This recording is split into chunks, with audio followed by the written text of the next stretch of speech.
My name is Sloane Hargrove. I am 38 years old. I grew up in Midland, Texas, in a family whose name is on an oil and gas company, 2 church donor walls, and a plaque at the local high school that my father paid for the year I left for college on a scholarship he never once mentioned to anyone. For 15 years, I built a career in forensic accounting, the kind of work where you follow the money until the money confesses. When a federal investigation was opened into my family's company, my firm was contracted to help conduct the audit. No one on my father's side knew I was on the case until the document requests arrived. By then, I had already found everything. The question I kept turning over wasn't whether the numbers would hold up. I already knew they wouldn't. The question was whether I would walk into that conference room, the one with the wall of family photographs that does not contain a single image of me, and whether I would feel anything when I did. Before I go any further, if this story is landing for you, if you've ever been the person in the room that someone decided not to see, hit subscribe and drop a comment with where you're watching from. I want to know who's out here. And if you've been through something like this, tell me in the comments. I read them. Now let me take you back to where this actually starts. Not the audit. Before that. Way before that. Midland in the summer smells like heat on concrete, and underneath that, something chemical, faint, almost sweet, the kind of smell that comes from the earth when you've been pulling from it long enough. I grew up knowing that smell the way other kids know cut grass. It meant the company was working. It meant my father was in a good mood. It meant for a day or two that our house on Lakeview Drive would feel something close to easy. The house was 3 bedrooms, a screened porch, and a yard my mother kept immaculate because the neighbors could see it from the street. My father used the dining room table as a secondary desk on weeknights. There were always papers, always manila folders with tabs my mother was not supposed to touch. The good china was in a cabinet we opened at Thanksgiving and Christmas and never otherwise. The kitchen smelled like coffee at 6 in the morning and pine sol by 8. Everything in that house had a performance function. Even the warmth, on the days there was any, felt like it was being produced for an audience. My older sister Dana is 5 years ahead of me. She learned early to agree with my father at dinner, and she was rewarded for it in the small, consistent ways that add up to a life. The car at 16, the sorority dues paid without question, the job offer at the company that materialized after she graduated with a business degree she never really used. My younger sister Ray is 3 years behind me and has the good sense to be cheerful and uncomplicated in a way that I mean as a genuine compliment. She asked for what she wanted and generally got it. And then there was me. I was the one who, at 12, asked why the church donation in the bulletin was a different number than what my father announced from the pew. He said I had misread it. I hadn't. At 15, I found our family's foundation annual report on his desk and noticed the program expenditures didn't reconcile with the figures he'd given at the Rotary Club luncheon. I asked him about it at dinner. He set down his fork.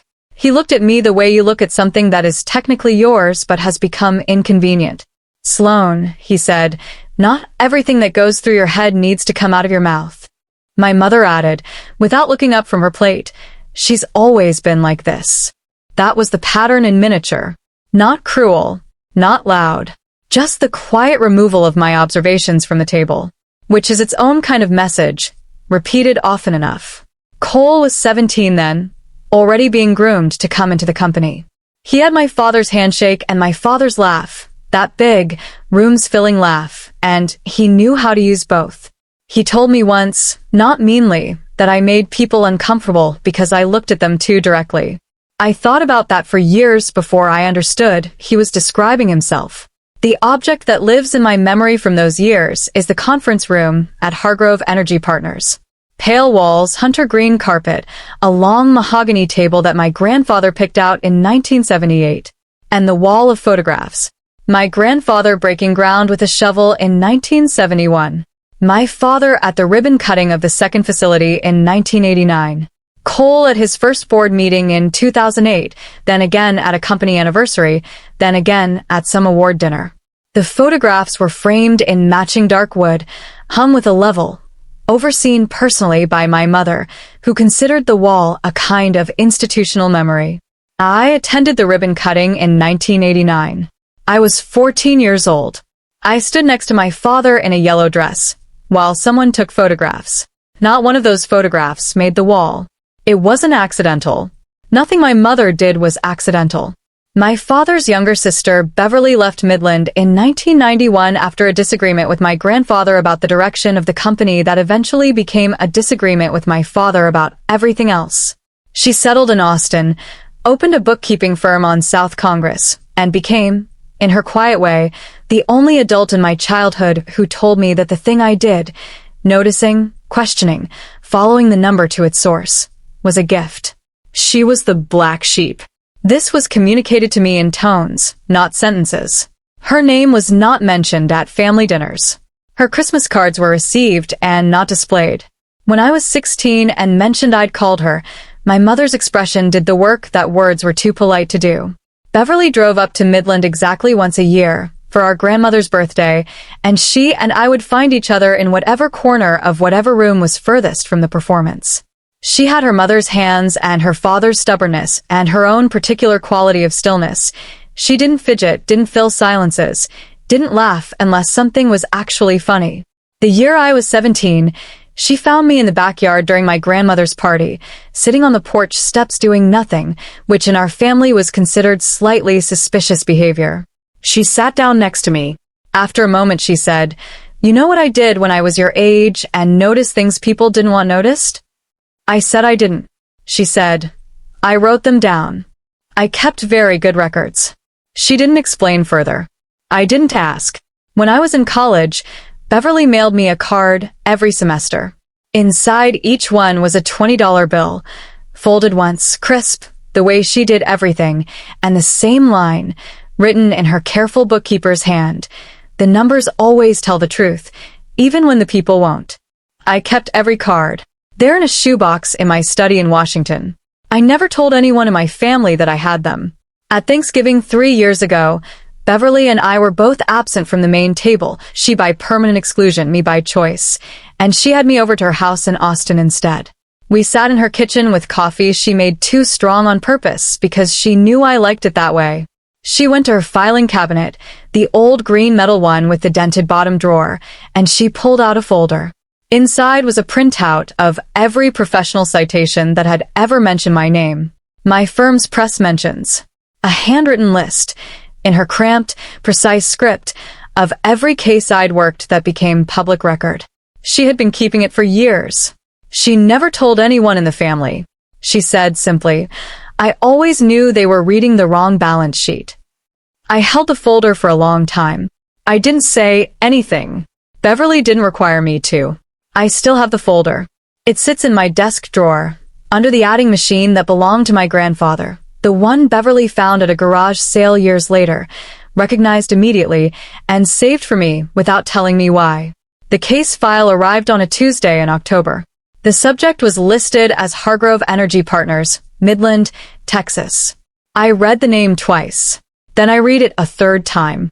Then I set the file on my desk and walked to the window of my office and looked at the street below for about 30 seconds. I disclosed the family relationship to my supervisor that afternoon. The DOJ attorney on the case, a careful woman named Patricia Ewan who I'd worked with before, reviewed the conflict and came back within 48 hours. I had no financial stake in the company. I had not lived at home in 15 years. And my insider knowledge of the family structure, the foundation, the reporting habits, the organizational architecture my grandfather built and my father expanded, was, in her view, an asset. I was designated technical consultant, not lead auditor. I would work the numbers. Someone else would sign the memos. I went home that night and sat in my kitchen for a long time. Then I went to work. Within the first 2 weeks, I had mapped the general ledger structure. By week 4, I had identified the remediation cost discrepancies, misreported environmental cleanup expenses that had been systematically understated across 6 reporting periods. By week 6, I had found the Delaware LLC. It was nested inside a subsidiary, documented in a way that would have looked like a vendor relationship to anyone who didn't know the family's habits. I knew the habits. I'd watched them be formed at the dinner table. I submitted my preliminary findings memo on a Thursday morning. That same evening, I flew to Midland for my grandmother's 80th birthday. She was the one person in that family I had never doubted and who had never doubted me. I went every year. I would have kept going even if everything else had burned. The party was at the house on Lakeview. My mother had ordered a cake from the bakery she'd used for 30 years. There were cousins I hadn't seen since the summer. The house smelled like the perfume my grandmother had worn my entire life and the green bean casserole no one ever admitted to liking. I stood in the living room for an hour making careful conversation, and then I went outside onto the back porch for air. The kitchen window was lit behind the screen. I could hear voices. Cole's voice first. Their attorney thought the audit firm was small, unlikely to catch the Delaware structure. Then my father's voice, measured and certain in the way he'd been certain my entire life. They'd moved the documentation 3 months prior, he said. No one was going to go back that far. Then Cole said, "Good thing Sloane is up in D.C. doing whatever it is she does. Last thing we need is someone in the family who actually knows how to read a balance sheet." My father laughed. I stood on that porch in the dark, and I let myself hear it. The laugh. The dismissal. The specific comfort of a man who has never once considered that the person he overlooked might be looking back. I had already found the Delaware structure. I had already flagged the remediation discrepancies. The preliminary findings memo was already in Patricia Ewan's inbox. I stood in the dark and I breathed the Midland air, and I felt something I couldn't entirely name. Not anger, not satisfaction. Something more like recognition. The closing of a loop that had been open since I was 15 years old, asking about a number that didn't reconcile. I went back inside. I hugged my grandmother. I stayed for cake. I want to pause here and ask you something directly. Have you ever been in a room where someone laughed at the idea of you, and you had to stand there and let them? Where you had to keep your face arranged correctly, while something inside you went very, very quiet? If you have, type the word porch in the comments. I want to know I'm not talking to myself. Because what happened next when the document requests arrived, and my father finally understood what I had been doing all those months, that part is something I need you to stay for. I did not go back to Midland between October and March. I worked the case the way I work every case, methodically, without drama, one ledger at a time. I documented the remediation discrepancies across all 6 periods. I traced the Delaware LLC through its full structure, identified the 2 principals, my father and my brother, and mapped every fund transfer. I prepared a summary of the charitable foundation inflation that cross-referenced the public filings against the internal records. I was not the lead. I did not have to be. My job was to follow the numbers until they told the truth. They did. The night before the DOJ issued its formal document requests, I sat alone in my study in the house I'd bought outside D.C., a small colonial with a yard I hadn't fully figured out yet, still half-furnished, still finding its shape. I sat at my desk with Beverly's folder open in front of me. The adding machine was to my left. It's heavy, cast iron, the kind that doesn't apologize for taking up space. My grandfather's initials are scratched into the bottom. RWH. Richard William Hargrove. My father's initials too, as it happens. I put my hand on it for a moment, then I allowed myself to feel it, the full weight of what was about to happen to people I had grown up with. My father's name in a federal filing. The company my grandfather built under a compliance monitor. My brother's resignation. My mother, sitting in that house on Lakeview Drive, understanding for the first time that the daughter she had called difficult, the one who asked too many questions and made people uncomfortable, had been in those numbers for months. I sat with it for a long time. I did not enjoy it. I want to be clear about that. Then I closed the folder. I went to bed. In the morning I went back to work. There's no battle cry in this story. Just the quiet understanding that I had done my job and the numbers had done theirs, and that whatever came next was not something I had set in motion. The truth had been in those ledgers for years before I ever touched them. I just followed it to the end. The DOJ issued formal document requests on a Tuesday in March. Richard's attorney called him that afternoon. I know this because Patricia Ewan told me to expect contact and to document anything that came through. By Wednesday morning, my father had the name of the consulting firm. By Wednesday afternoon, he had mine. My phone rang at 4:17 p.m. A 432 area code. Midland. I answered. His voice was controlled. The control was the tell. My father's natural register is expansive, warm in the way of men who have learned that warmth is a management tool. This voice was measured. Careful. The voice he used in depositions. He said he needed me to recuse myself. He said this was a family matter. He said I was being used by people who didn't understand how Texas business worked. He said I owed the family my loyalty. I let him finish. I said, calmly, that I had disclosed the family relationship at the start of the engagement. That the DOJ had reviewed and approved my role. That I had no financial interest in the company. That my job was to follow the numbers. There was a silence. Then his voice changed.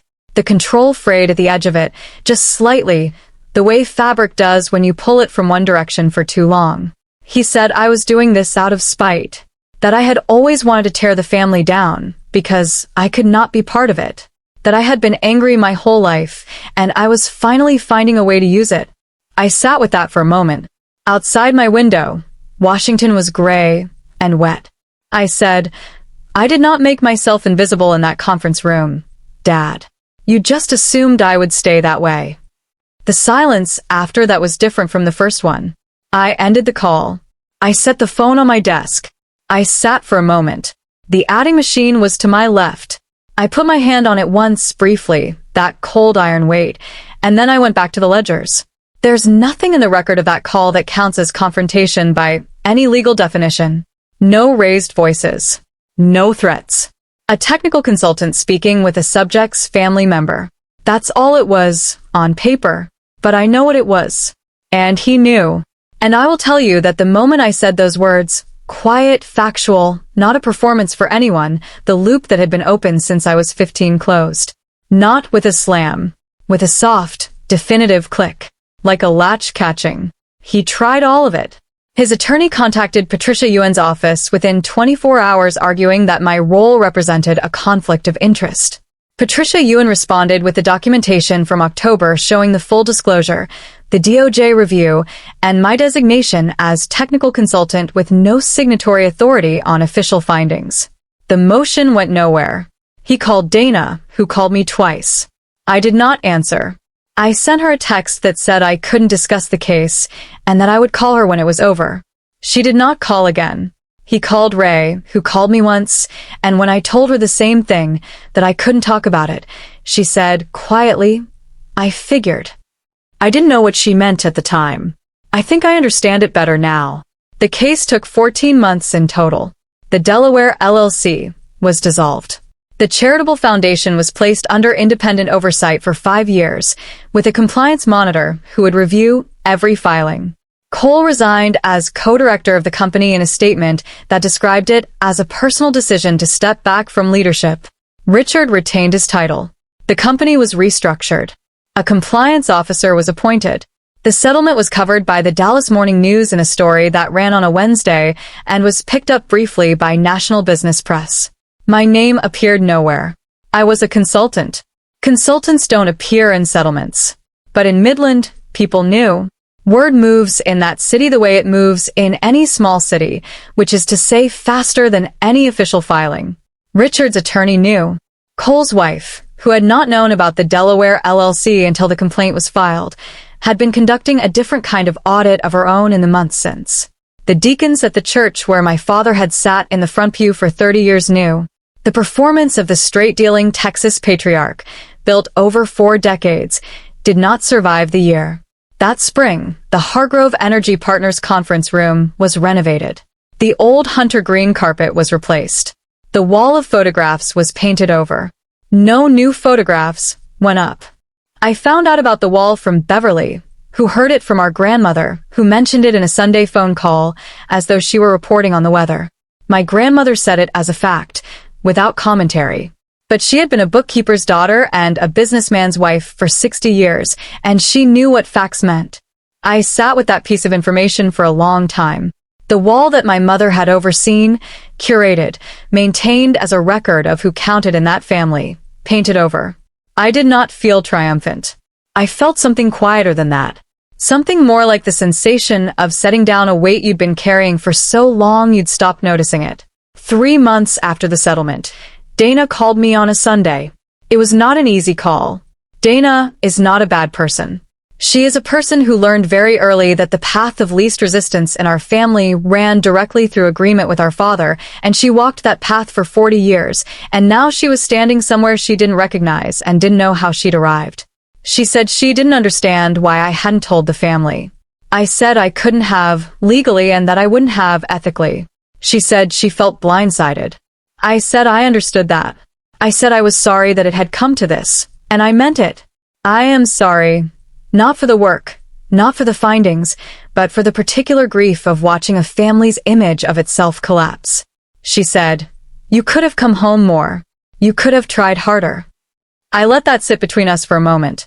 I said, "Dana, I spent the first 20 years of my life trying to belong to a family that had decided I was the problem.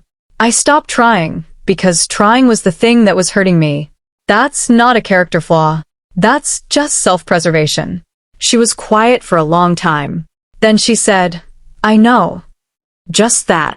Her voice was different when she said it. Smaller. More honest. "I know. I'm sorry." It was not forgiveness. It was not resolution. It was two people standing in the rubble of something and telling each other the truth for the first time in years. I'll take it. I'll take it as the beginning of something.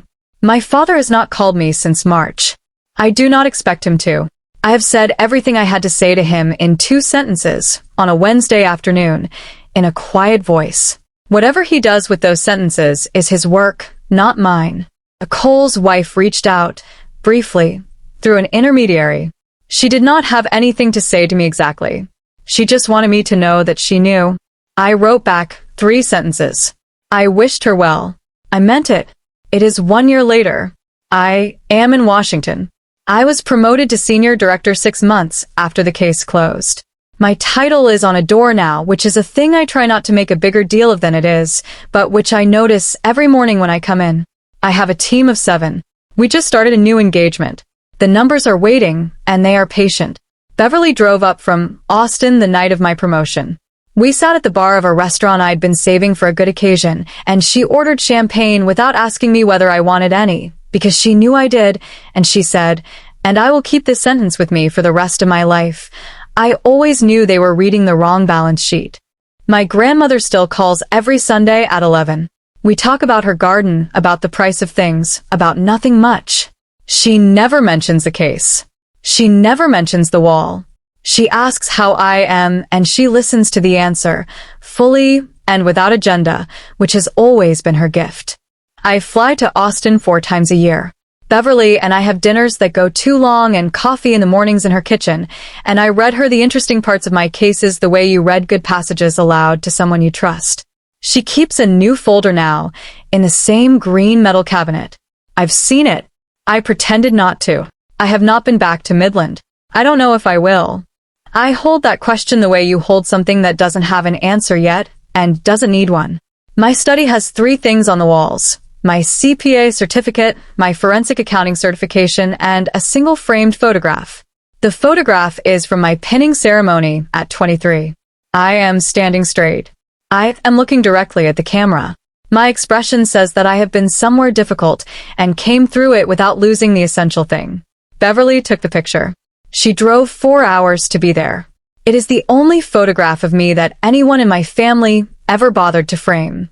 My grandfather's adding machine sits on my desk to the left of my laptop. It weighs about 8 pounds. It has his initials scratched into the bottom, RWH, and one of the keys sticks slightly, the 9, which I work around without thinking about it. He built something real, once. The numbers were honest at the beginning. Somewhere along the line, someone decided the performance mattered more than the truth. That decision is what I followed to the end of the ledger. I'm going to speak directly to you now. This story is about what happens when you are the most capable person in a room and the room decides, for its own reasons, that your presence is inconvenient. It is about the particular tax levied on people who see clearly inside institutions, families, companies, organizations that have decided clarity is a threat. You pay that tax in exclusion, in dismissal, in the steady accumulation of small moments where you are laughed at, left out, written over. What I learned is this. The numbers don't care whose name is on the building. They don't care about the wall of photographs or the front pew at church or the toast at a wedding that didn't mention you. They just sit there, patient and exact, waiting for someone willing to follow them to the end. I was willing. I had been willing since I was 15 years old at a dinner table in Midland, Texas, asking a question no one wanted to answer. If you have been the person in your family, your workplace, your community who noticed the thing no one wanted noticed, I want to hear from you. Tell me in the comments. Tell me what you saw and what it cost you and what you did about it. I read everything. I am Sloane Hargrove. I am 38 years old. I used to be the daughter they didn't put on the wall. Now I'm the one who reads the books. Subscribe to this channel now. I'll see you in the next one.